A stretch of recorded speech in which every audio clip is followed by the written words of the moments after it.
There's a specific kind of exhaustion that comes from not being rejected, but also not being chosen.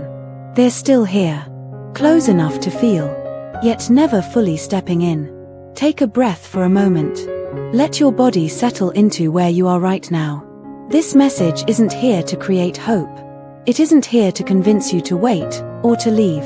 It's simply naming the space you've been standing in. The one that feels unclear, unfinished, and quietly heavy. Because sometimes, the hardest position to hold is the middle. There are periods where the most uncomfortable thing isn't distance. It's ambiguity. You can feel their presence.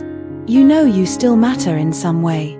They haven't disappeared. And yet, nothing actually moves. No clear step forward. No defining action. Just enough signal to keep your awareness engaged. This message doesn't speak about promises or emotional words. It looks directly at behavior. What is most likely to happen, based on where they are internally right now. And the truth is, they aren't empty. They aren't unaware. They aren't careless in the way it might look from the outside. They are full of overlapping inner movements. Curiosity that hasn't settled. Feelings they can't quite name. Scenarios they imagine and then immediately doubt. And instead of choosing wrongly again, they pause.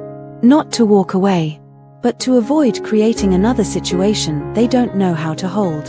So they turn inward. They observe instead of act. They stay present without committing direction. And this is where things quietly shift. Their silence isn't indifference. It's containment. A holding pattern meant to prevent damage, but one that slowly transfers the weight onto you.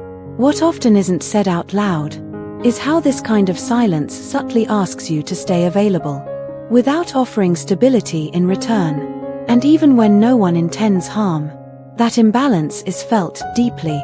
We won't resolve that just yet. Just notice it. Here's the reframe that matters. If someone is truly unclear, their energy doesn't move outward. It circles inward. Any movement that does appear is cautious, indirect, testing rather than revealing. And this means something important for you. Their quiet doesn't define your worth. It describes their internal threshold. You are not too much. You are responding to too little structure. And there's a difference. Most people don't notice this at first.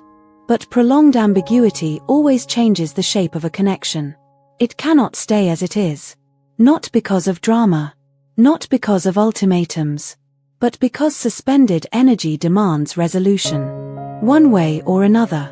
When pressure builds internally, a turning point naturally appears.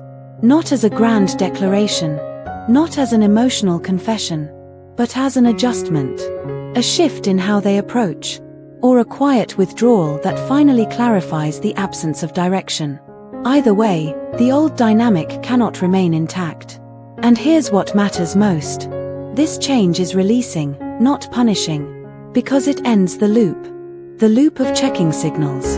The loop of interpreting tone. The loop of wondering if today means something different than yesterday.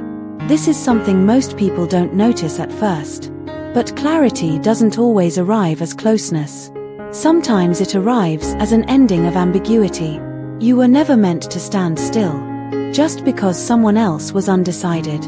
Their inner pause was never a verdict on your value. And as this cycle completes, you don't walk away smaller.